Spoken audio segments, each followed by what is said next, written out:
Welcome to Washington Today on C-SPAN Radio for Thursday, April 17, 2025. A mass shooting at Florida State University in Tallahassee. 2 people are dead, several more injured. The suspect is the son of a sheriff's deputy. President Donald Trump meets the Italian Prime Minister Giorgia Meloni at the White House. High on the agenda, trade and tariffs. President Trump is asked about his social media posts saying that the Federal Reserve Chair Jerome Powell's termination cannot come fast enough after the Fed chair said that larger than expected tariffs may cause difficult economic conditions that do not warrant interest rate cuts. President Trump's tariffs dominating the Canadian national elections debate. We'll talk about the state of that race with Reuters Canadian correspondent David Ljunggren. Senator Chris Van Hollen, Democrat of Maryland, says he tried to visit Kilmar Abrego Garcia in the El Salvador prison he was deported to from the U.S. but was denied. Supreme Court says it'll hear oral argument next month in a case challenging President Trump's executive order to end 14th Amendment birthright citizenship for children of people in the U.S. illegally. And Defense Secretary Pete Hegseth attends a Medal of Honor recipient's reenlistment into the U.S. Marines. The Tallahassee Democrat reporting that 2 people are dead, at least 6 people are injured on Florida State University's campus Thursday after a gunman opened fire. The first reports of the shooting came in around noon. At around 3:30 p.m., the university was telling the campus community law enforcement has neutralized the threat, but warned that multiple buildings were still active crime scenes. President Donald Trump in the White House Oval Office early afternoon said he had been briefed, and then late afternoon took a question from a reporter about the dead and wounded. Mr. President, we're learning that there are now 2 deceased following that shooting at Florida State University. Following and amid that, is there any changes that you want to see to gun legislation? Anything you see broken with gun laws in our country? I'm going to have to look. I'm a big advocate of the Second Amendment. I have been from the beginning. I protected it, and these things are terrible. But the gun doesn't do the shooting. The people do. It's a phrase that's used probably too often. I will tell you that it's a shame. I'm just hearing about it now. I just hear about it. I know the area very well. I know the school very well. I know everything about it. It's Florida. And we'll have more to say about it later. I have to see what happens. What do you mean when you say there will be more to say about it? Only in terms of what happened. As far as legislation is concerned, this has been going on for a long time. I have an obligation to protect the Second Amendment. I ran on the Second Amendment, among many other things, and I will always protect the Second Amendment. President Donald Trump in the White House Oval Office late afternoon. Number of members of Congress responding to the shooting. Ashley Moody, Republican House member from Florida, posting, "My office has already been in contact with school leadership about the tragic reporting on FSU's campus. I'm praying for the safety of the students, faculty, and all first responders involved."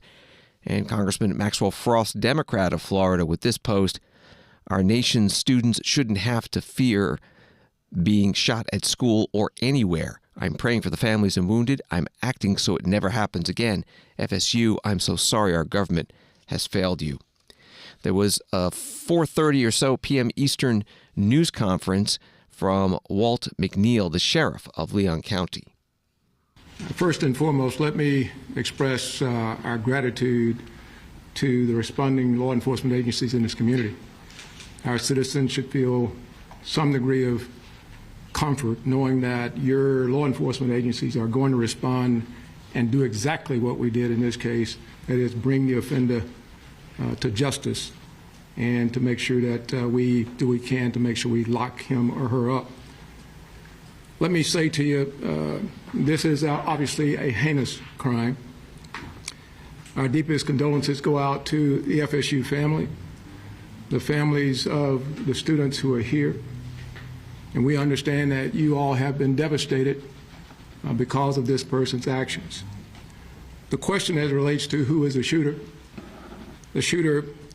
is 20-year-old Phoenix Eichner.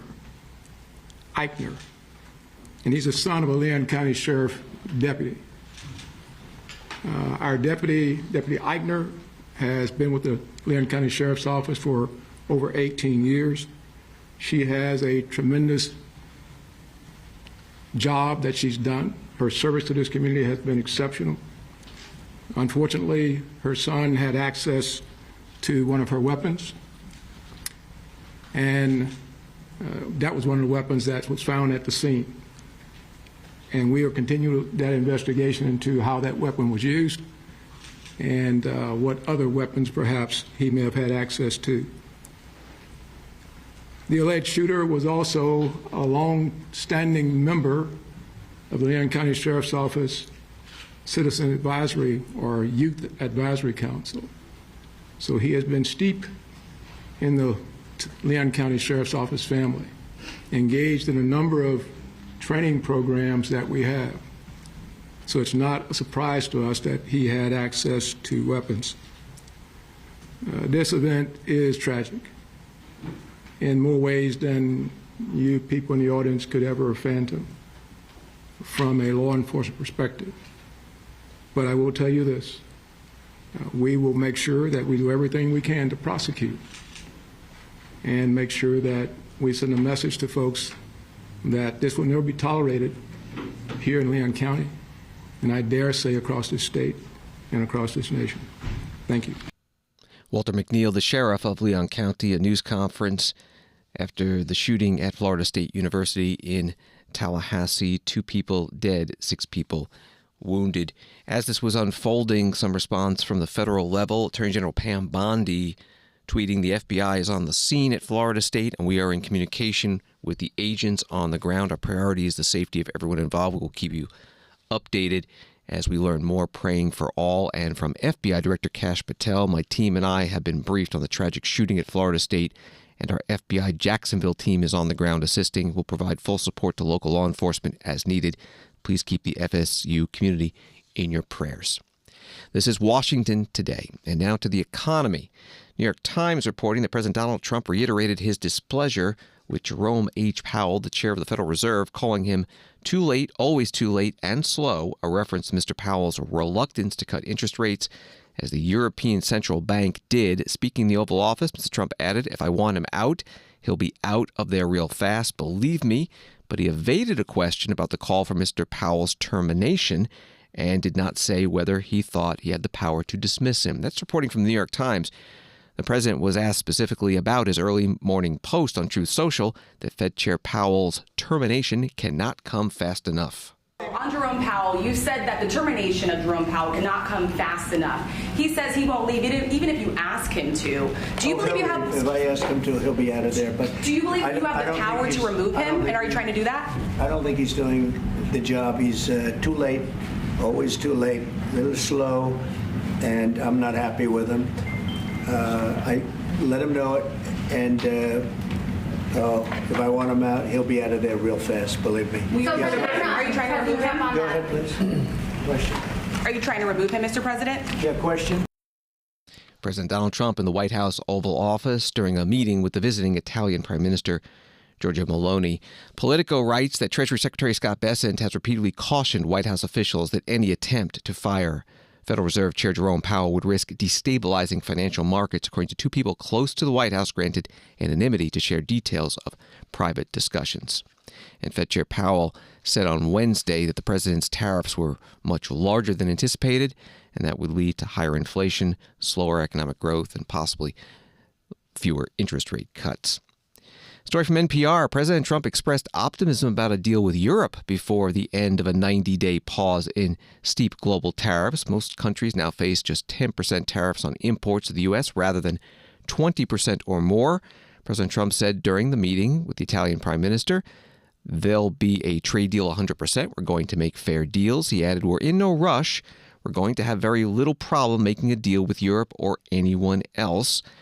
NPR says earlier Thursday, a senior administration official speaking on condition of anonymity told reporters that the massive trade deficit the U.S. runs with EU members, including Italy, quote, bothers the president. Again, from NPR.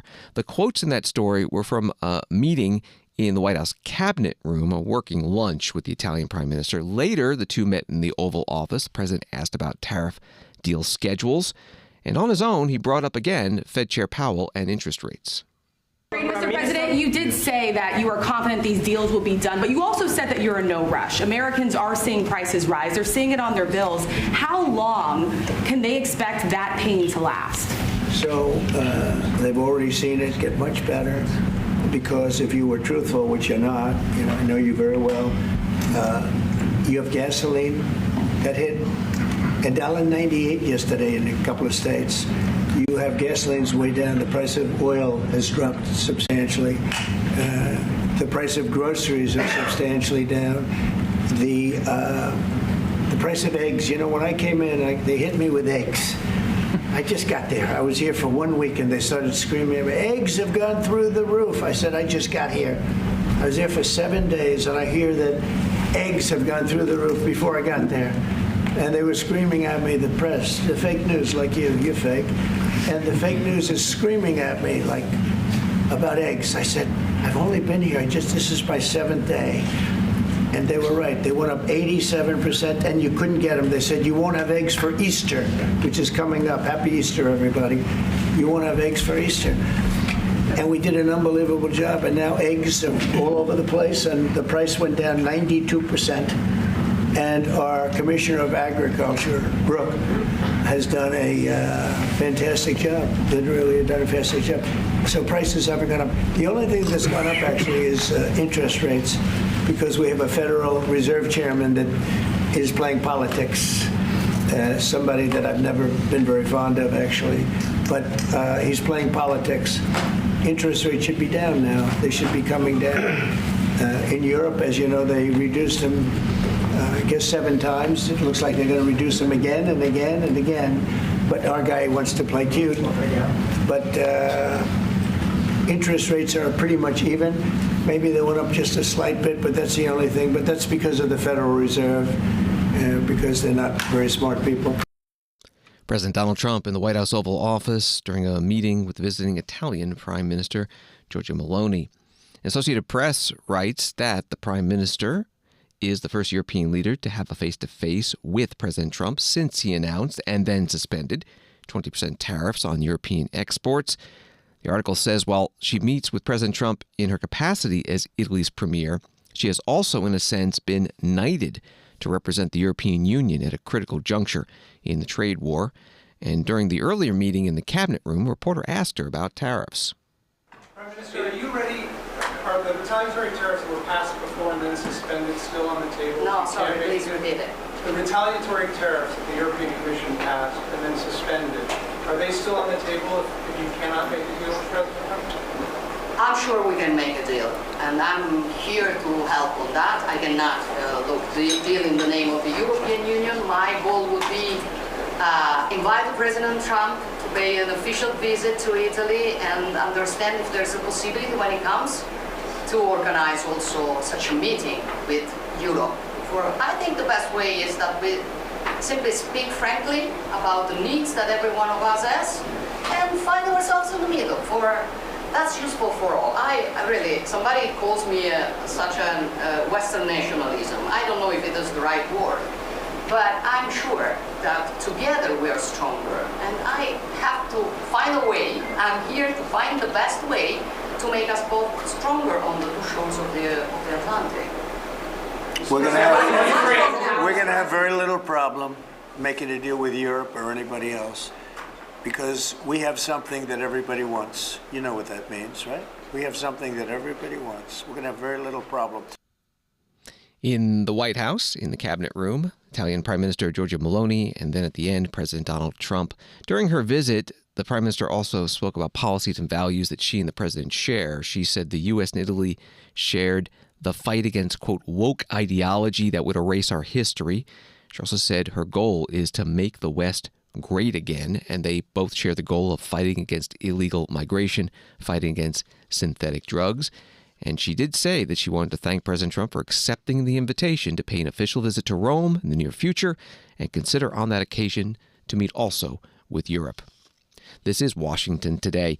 Story from the New York Times. The European Central Bank cut interest rates on Thursday as policymakers grappled with heightened economic uncertainty, particularly from President Trump's chaotic trade policies that is expected to weaken the region's economy. Policymakers who set rates for the 20 countries that use the euro lowered their key rate a quarter point to 2.25%. It was the 7th consecutive cut since June as the economic outlook has darkened and inflation has slowed. That's from the New York Times article. The European Central Bank President Christine Lagarde spoke at a press conference after the bank meeting in Frankfurt, Germany. The Governing Council today decided to lower the three key ECB interest rates by 25 basis points. In particular, the decision to lower the deposit facility rate, the rate through which we steer the monetary policy stance, is based on our updated assessment of the inflation outlook, the dynamics of underlying inflation, and the strength of monetary policy transmission. The disinflation process is well on track. Inflation has continued to develop as staff expected, with both headline and core inflation declining in March. Services inflation has also eased markedly over recent months. Most measures of underlying inflation suggest that inflation will settle at around our 2% medium-term target on a sustained basis. Wage growth is moderating, and profits are partially buffering the impact of still elevated wage growth on inflation. The euro area economy has been building up some resilience against global shocks, but the outlook for growth has deteriorated owing to rising trade tensions. Increased uncertainty is likely to reduce confidence among households and firms, and the adverse and volatile market response to the trade tensions is likely to have a tightening impact on financing conditions. These factors may further weigh on the economic outlook for the euro area. We are determined to ensure that inflation stabilizes sustainably at our 2% medium-term target. Especially in current conditions of exceptional uncertainty, we will follow a data-dependent and meeting-by-meeting approach to determining the appropriate monetary policy stance. Christine Lagarde is president of the European Central Bank at a news conference in Frankfurt, Germany, after a bank council meeting. BBC News writes that trade tariff uncertainty is literally off the charts, but there will not be a global recession, the International Monetary Fund has said. The International Economic Group said in its forecast for the world economy that global share prices have dropped as trade tensions flared and warned about an erosion in trust between countries. However, it stopped short of predicting a worldwide recession, saying our new growth projections will include notable markdowns, but not recession. That was from BBC News. The IMF Managing Director, Kristalina Georgieva, spoke in Washington, D.C. ahead of the spring meetings of the IMF and World Bank about President Trump's tariffs and the global economy. Putting together all the recent tariff increases, pauses, escalations and exemptions, it seems clear that the U.S. effective tariff rate has jumped to levels last seen several lifetimes ago, and other countries have responded. And then there are the spillovers. As the giants face off, smaller countries are caught in the cross currents. China, the EU, and the United States, despite having relatively low imports to GDP, are the world's three largest importers. Key implications? Size matters. Their actions impact the rest of the world. Smaller advanced economies and most emerging markets rely more on trade for their growth and are thus more exposed, including to tighter financial conditions. Low-income countries face the added challenge of collapsing aid flows as donor countries pivot to dealing with domestic concerns. What will be the impact of these tensions? Let me offer three observations. First, uncertainty is costly. The complexity of modern supply chains means imported inputs feed into a broad range of domestic products. The cost of one item can be affected by tariffs in dozens of countries. In a world of bilateral tariff rates, each of which may be moving up or down. Planning becomes difficult. The result? Ships at sea not knowing which port to sail to. Investment and consumer decisions postponed. Financial markets volatile, precautionary savings up.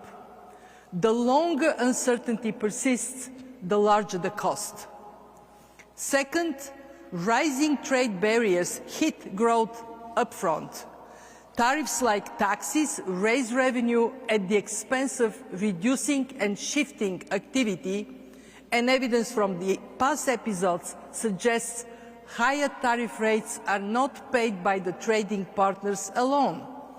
Importers pay some part through lower profits, and consumers pay some part through higher prices. By raising the cost of imported inputs, tariffs act upfront. Of course, if domestic markets are large, they also create incentive for foreign firms to respond with inward investment, bringing in new activities, new jobs. But this takes time. Third observation, protectionism erodes productivity over the long run, especially in smaller countries. Shielding industries from competition reduces incentives for efficient resource allocation. Past productivity and competitiveness gains from trade erode. Entrepreneurship gives way to special pleadings for exemptions, protection, and state support. This hurts innovation. But again, if domestic markets are large and domestic competition is vibrant, negative effects can be mitigated. The International Monetary Fund Managing Director Kristalina Georgieva in Washington, D.C. before the start of the IMF World Bank spring meetings. China will pay no attention if the U.S. continues to play the tariff numbers game, writes Reuters, quoting China's foreign ministry, after the White House outlined how China faces tariffs up to 245% due to its retaliatory actions. In a fact sheet released on Tuesday, the White House said China's total duties include the latest reciprocal tariff of 125%, a 20% tariff to address the fentanyl crisis, and tariffs of between 7.5% and 100% on specific goods to address unfair trade practices. That was from Reuters. Larry Summers, former Treasury Secretary for President Bill Clinton and then White House Economic Council Director under President Barack Obama, gave his assessment today of President Trump's tariff policy during a virtual program hosted by the Peterson Institute for International Economics.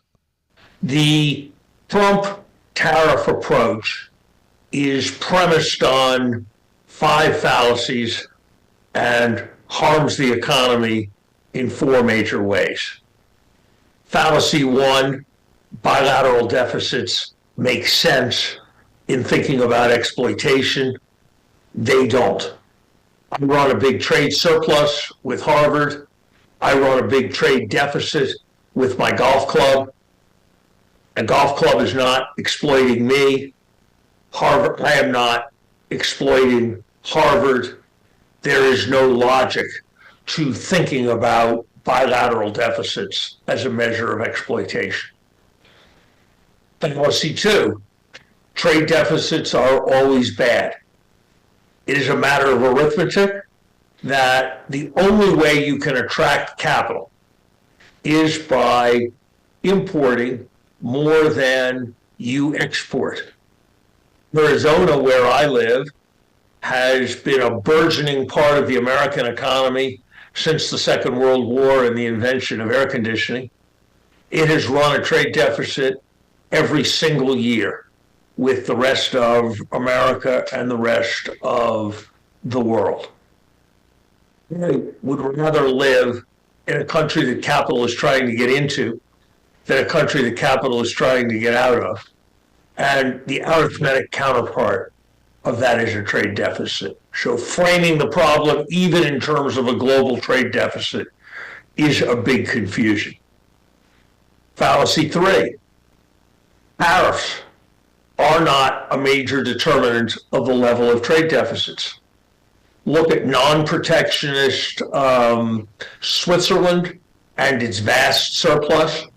Look at heavily protectionist Brazil and its substantial deficit.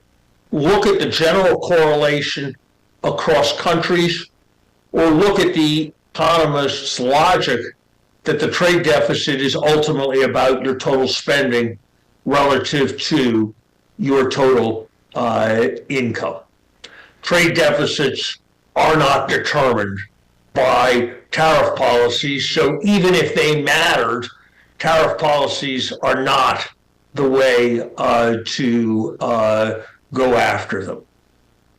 Fallacy 4.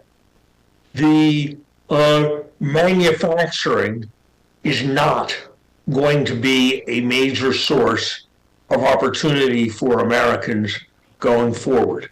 Larry Summers was Treasury Secretary for President Bill Clinton and White House Economic Council Director for President Barack Obama at a virtual event by the Peterson Institute for International Economics held today. On Wall Street today, the Dow down 527, NASDAQ down 20, S&P up 7. CNBC reports that Alphabet's Google illegally dominates 2 markets for online advertising technology, a judge ruled on Thursday, dealing another blow to the tech giant and paving the way for U.S. antitrust prosecutors to seek a breakup of its advertising products. President Trump's tariffs becoming a major issue in the election campaign happening now in Canada. Their federal elections are on April 28th. And in just a couple of minutes, we'll talk with a Reuters Canadian correspondent based in Ottawa. First, some of the videos from the leaders of the major Canadian parties, the current Prime Minister Mark Carney of the Liberal Party and Pierre Poilievre of the Conservatives. I think this election is different than any election, certainly in my lifetime, because it's about who's going to stand up best to President Trump in this trade war. It's about who is going to build the strongest economy. Fundamentally, it's about what it means to be Canadian. That the reason we want a strong economy is so that everyone in Canada has what they need, is supported, is able to live their full lives. And that's what's at stake. So it's, are we coming together for a better Canada, or is it everyone for themselves? I prefer that we come together to build a better country. We cannot afford a 4th Liberal term. We need a change to put Canada first. We will get that change. We will be a strong, self-reliant nation that takes care of its own and bows down before no country. Not a nation of tax collectors and toll masters, of bureaucrats and busybodies, of gatekeepers and grandees, of rulers and rule makers. No, we are a nation of explorers and entrepreneurs, artists and adventurers, workers and warriors. Canada is much more than just not being American. It is about our shared values, our culture, our shared history, and the enduring promise that Canada made to each and every one of us. The promise that brought my wife here as a refugee from Venezuela. Why would she leave a beautiful tropical country to come to a place where it snows in the middle of April? The answer is because this country offered the incredible promise that 6 people crammed into a basement East End Montreal apartment could work their way to a successful life, that she, with that humble beginning, could stand next to the son of a teenage mother adopted by 2 school teachers to be on this stage. We owe it to this country. Pierre Poilievre, leader of the Conservative Party in Canada, in a video. Before that, a video with the current Prime Minister, Mark Carney of the Liberal Party. A Reuters article, Dateline Ottawa, Canada. Prime Minister Mark Carney faced off with his chief rival for the first time during Canada's election campaign on Wednesday in a French-language debate that could help determine who wins the April 28th vote and then deals with U.S. tariffs. And joining us now from Ottawa is the reporter on that story, David Ljunggren, Reuters Canadian correspondent. Thanks so much for being with us. How much are tariffs and relations with the U.S. the focus of this election? Oh, 100%. This is a very unusual election in Canada votes here are normally dominated by domestic topics, healthcare, finances, security. But this election, it's been 100% Donald Trump and tariffs. It's remarkable. So how would each party handle the tariff issue? Well, it's a race between two parties, the ruling Liberal Party of Mark Carney and the largest opposition party, the Conservatives. There is quite a bit of difference. So the Liberals have imposed counter tariffs on about $60 billion worth of imports from the states, and they say that those tariffs will stay in place until the Americans drop fares. Now, the Conservatives are calling for a truce. The Conservatives want both countries to drop their tariffs at the same time so that they can have talks on how to kind of restructure future economic ties. What do the polls say about the likely election outcome at this point? The polls right now have the Liberals slightly ahead, but that's a bit misleading because traditionally Liberal support is concentrated in areas of the country where there are a lot of legislators, whereas Conservative support is focused in parts of the country where there are not that many parliamentary constituencies. So although the polls show the Liberals slightly ahead by about 3 or 4 percentage points, and if that is the result on election day, the Liberals then win a comfortable majority. An absolute majority. They won't have to deal with a minority government? That's right. When the election started, the Liberals only had a minority government. And in the Canadian system, that means you have to kind of strike all sorts of deals with various opposition parties. And it just makes the administration much less stable. Whereas if you get a majority in the Canadian system, you can do an awful lot. The Liberals have been in power for almost a decade. But now this issue of tariffs comes along. Does that change the dynamic? Is it easier, tougher to win the next election? It makes it much easier. I mean, the Liberals have been in power almost 10 years, which in the Canadian system is about the lifespan of a government. Very few governments in Canada last more than 10 years because people just get fed up. So before Donald Trump came to power and began making threats against Canada, the Liberals were in real trouble. The polls showed they were 20 percentage points behind the Conservatives. And yet, in a matter of just a few weeks, the Liberals have rebounded and are now leading the Conservatives. And this is something that at the start of the year, no one could possibly have predicted.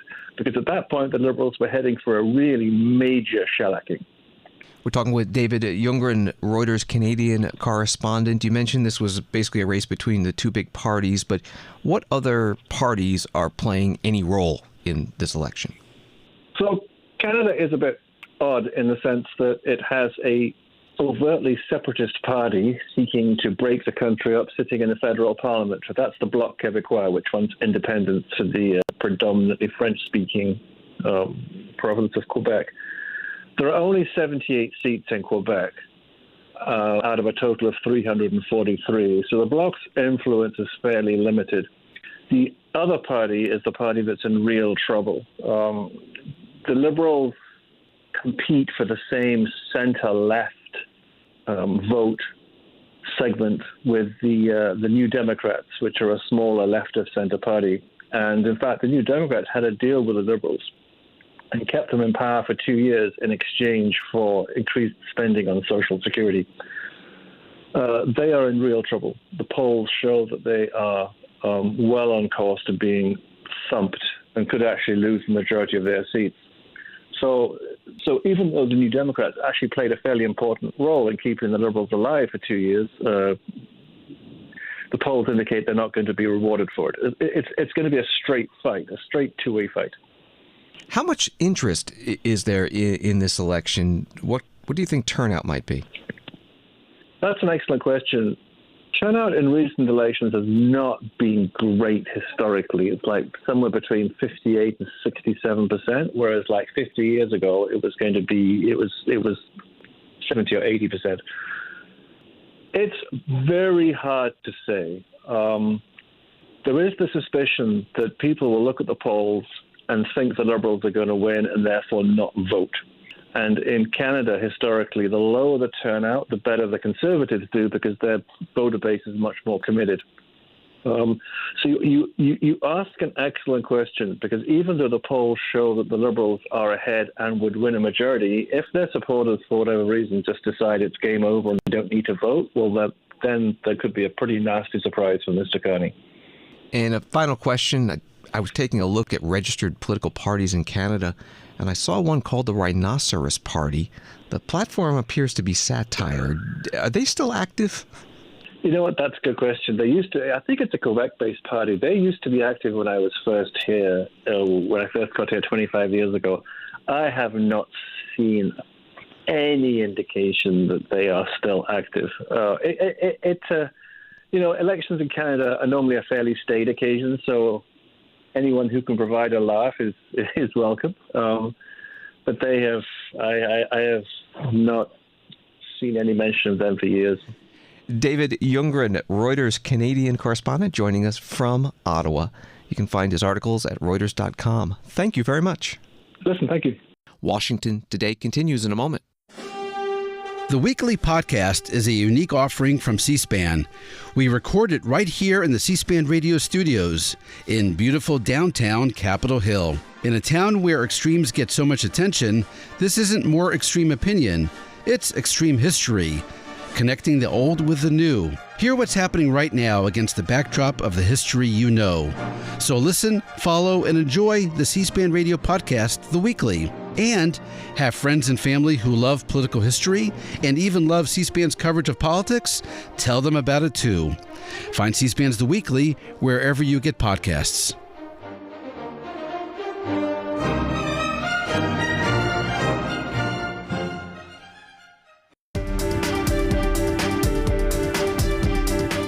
Welcome back to Washington Today, available as a podcast on the free C-SPAN Now mobile app and wherever you find your podcasts. From Associated Press, the Supreme Court on Thursday kept on hold President Donald Trump's restrictions on birthright citizenship, but agreed to hear arguments on the issue in May. Trump's executive order to end birthright citizenship for the children of people who are in the U.S. illegally has been halted nationwide by 3 district courts around the country. Appeals courts have declined to disturb those rulings. The Republican administration had sought to narrow those orders to allow for the policy to take effect in parts or most of the country while court challenges play out. That is expected to be the focus of the high court arguments. Birthright citizenship automatically makes anyone born in the United States an American citizen, including children born to mothers in the country illegally. The right was enshrined soon after the Civil War in the Constitution's 14th Amendment. That was the reporting from Associated Press. The Supreme Court has scheduled the oral argument for May 15th. We'll have live coverage on C-SPAN Radio. President Trump was asked about this today. I am so happy. I think the case has been so misunderstood. That case, birthright citizenship, is about slavery. If you look at the details of it, the signings of it, everything else, that case is all about slavery. And if you view it from that standpoint, people understand it. But for some reason, lawyers don't talk about it. The news doesn't talk about it. That's not about tourists coming in and touching a piece of sand and all of a sudden they're a citizenship. They're a citizen. That is all about slavery. And even look at the dates on which it was signed. It was right at that era, right after the Civil War. And if you look at it that way, the case is an easy case to win. And I hope the lawyers talk about birthright, citizenship, and slavery, because that's what it was all about. And it was it was meant to be positive. And they use it now instead, not for slavery, they use it for people that come into our country and they walk in and all of a sudden they become citizens and they pay a lot of money to different cartels and others. It's all about slavery, and if you look at it that way, we should win that case. President Donald Trump in the White House Oval Office. Congresswoman Jasmine Crockett, Democrat from Texas, posting on X a couple of days ago, "I am proud to join my colleagues in filing an amicus brief standing up to Trump's unconstitutional and un-American attack on birthright citizenship." She writes, "Let me be clear, if you're born in the U.S. soil, you are a U.S. citizen. That's not just common sense, it's the Constitution." President Trump was also asked today by the press about an immigration-related case of Kilmar Abrego Garcia, who was deported to a prison in El Salvador. The White House says he's an MS-13 gang member, something his family in Maryland denies. The Supreme Court has ordered the Trump administration to facilitate his return to the U.S., and a federal judge has said that so far very little, if anything, has been done. There's a story from Bloomberg News. A U.S. appeals court denied an emergency motion by the Trump administration to halt a federal judge's effort to facilitate the return of a Maryland man wrongly deported to a prison in his native El Salvador. That was from Bloomberg News. Here again is the president in the White House Oval Office. Mr. President, before hold you in contempt, will you take steps to return Kilmar Abrego Garcia to the United States and put him in front of a judge? Well, I'm not involved in it. I'm going to respond by saying you'll have to speak to the lawyers, the DOJ. I've heard many things about him, and we'll have to find out what the truth is. But I will say this, we were inundated by millions of people, many millions of people during the Biden administration. They say 21 million. And a big percentage of those are criminals, serious criminals. I'm not saying just criminals because they came into the border illegally. I'm saying they're criminals at the highest level, murderers.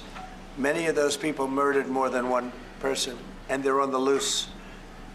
And I was elected to get rid of those criminals, to get them out of our country, or to put them away, but to get them out of our country. And I don't see how judges can take that authority away from a president. We've done an amazing job. Tom Holman, Kristi Noem, we have done an amazing job. Nobody can believe the job we've done. Far greater than what I said. I mean, I got elected on that, but we've done much better. We have right now 99% border. It's a 99%. Nobody thought that would even be, but nobody's coming through our border practically. 2 weeks ago, we had 9 people come through, all for medical reasons. We allowed them. We brought them through because one had a heart attack, one had something else, all for medical reasons. We have a great border. We had a great border 4 years ago, but we have a border now that's even tighter, and we did that in a matter of weeks. President Trump in the White House Oval Office. Senator Chris Van Hollen, Democrat from Maryland, who is in El Salvador, posted a video saying he tried and was denied permission to visit Kilmar Abrego Garcia in prison. I'm here with Chris Newman, who is the attorney for the wife and mother of Kilmar Abrego Garcia. And we just tried to go visit him in prison just to check on his conditions. Is he doing okay? Because nobody has any communication with him since he was illegally abducted from Maryland and sent to CICOT prison in El Salvador, which is a U.S. District Court judge said was a violation of all his due process rights. Today's purpose was just to see what his health condition is. And these soldiers were ordered to prevent us from going any farther from this spot. I understand we're about 3 kilometers now from CICOT. And as you can see, they're letting other cars go by, but they stopped us because they're under orders not to allow us to proceed to check on the well-being of Kilmar Abrego Garcia. Senator Chris Van Hollen, Democrat of Maryland, in El Salvador, posting that video. Congressman Hakeem Jeffries, Democrat from New York, the minority leader of the House, on CNN today said that President Trump must obey the Supreme Court order to facilitate the return of Kilmar Abrego Garcia to the U.S. We're in a crisis across the board, right? I mean, that is obvious for everyone to see. This is not normal. The president is assaulting the economy, assaulting Social Security, assaulting health care, assaulting the American way of life, and assaulting our democracy. None of this is normal. The Supreme Court needs to aggressively enforce its judicial orders.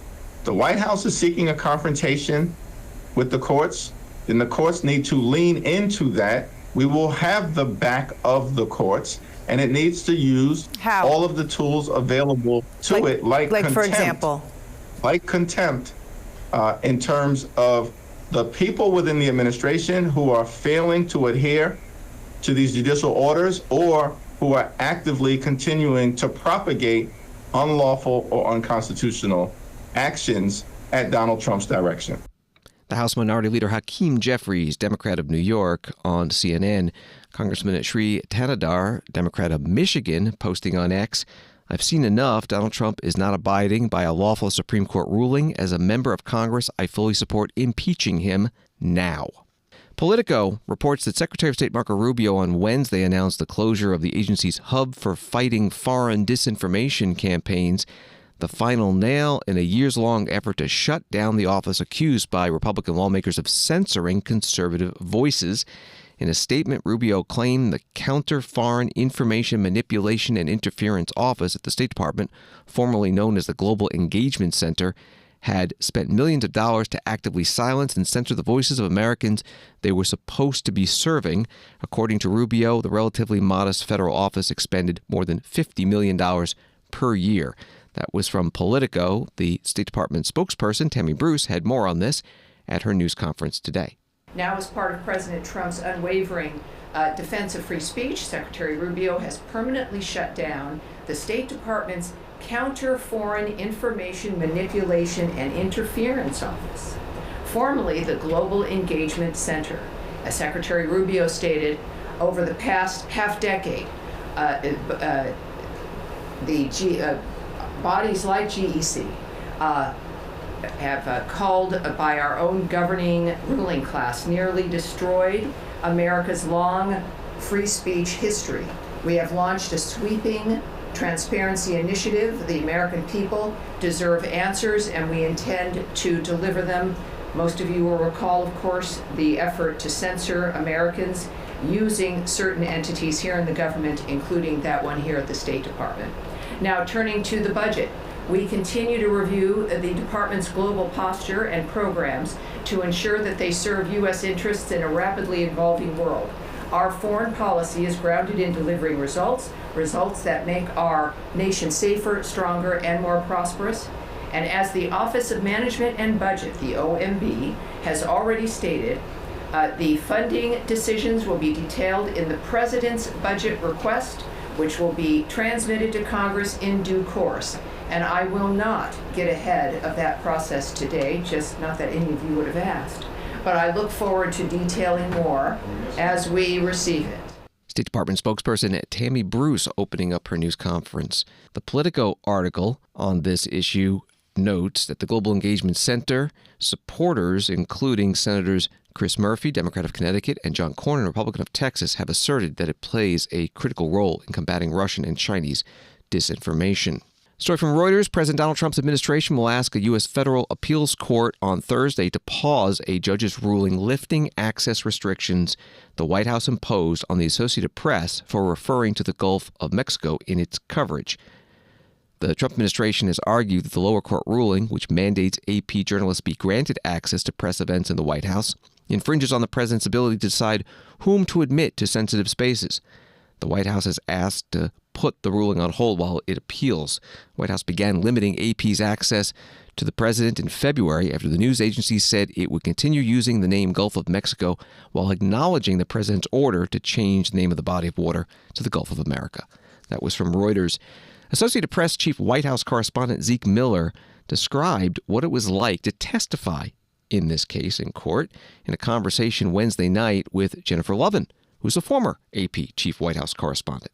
It was surreal, and, as somebody who's experienced in the courtroom, I mean, a little bit as a cub reporter, and then watching lots of Law and Order, it was kind of surreal is definitely the word I would use. I mean, I will say our role in this process was, in some ways educational. The judge in this case held an initial hearing when the AP sought a temporary restraining order that the judge denied because he had more questions about how the White House pool works. And our job is essentially to help answer those questions for him. He, in fact, sent the counsels for both sides, the AP and the government, a list of 7 or 8 questions that he was curious about, and he was hoping we could explain. What is the White House pool? Was a couple of them, and how does it work? Who shares what information with whom? And that's what we were there to do, and that's something that was very easy for us to talk about because it's something that we've lived. I will say it's a very complex system, and I've been covering the White House for, as you said, about a dozen years, and I still learn new things about the pool and the different arrangements. It is a very complicated system based on tradition, based off of various business arrangements and agreements, and it took a lot of explaining to do for the judge to understand. And I think at the end of the day, that was helpful to help illustrate to him what the White House was actually doing here, which was, by saying AP could not cover any events firsthand, that actually had a real impact on the AP's ability to fulfill its mission to its 4 billion people around the world who consume AP's journalism in one form or fashion every single day. So just to bring us up a level, what the AP is arguing in this case is that what the White House is doing is retaliating against the AP for not using the words, the terms that the president wants them to use. And the argument is that, by the AP and their lawyers, is that that's patently unconstitutional. That an independent, a free press requires that press to be able to write and say and transmit what it believes it should, not what the government says it has to. Jennifer Lovin, a former Associated Press chief White House correspondent, interviewing the current AP chief White House correspondent, Zeke Miller, at the Hill Center at the Old Naval Hospital in Washington on Wednesday night. And AP reporting today that Dakota Meyer, a Marine who was awarded the Medal of Honor for heroism in the Afghanistan war, but later became a sharp critic of the Biden administration over its chaotic withdrawal from that conflict, is re-enlisting in the military and will serve in the Marine Reserves. In a briefing with reporters on Thursday before his re-enlistment ceremony, Meyer said he is returning to military service after 15 years out of uniform because he felt he had more to give. The AP article notes he's also close to President Donald Trump's Defense Secretary Pete Hegseth, and Meyer said he would refrain from politics while in uniform. Later, at the re-enlistment ceremony, Secretary Hegseth spoke. Groups of many other men and women have been on stages like this on National Heroes tours or other legacy tours to try to extol the American people to never forget, or to steal the resolve and say we're in this war to win it, or don't forget about our veterans, or service is really important. Now, it's one thing to give speeches. It's another thing to say I'm going to raise my right hand and enlist to continue to do the thing I did at the highest possible level. What Dakota did on behalf of those he was serving with, Americans and Afghans, in that remote village on that day is simply astonishing. And if you haven't read the citation, I would encourage you to do so. And then, of course, he served in Iraq previous to that.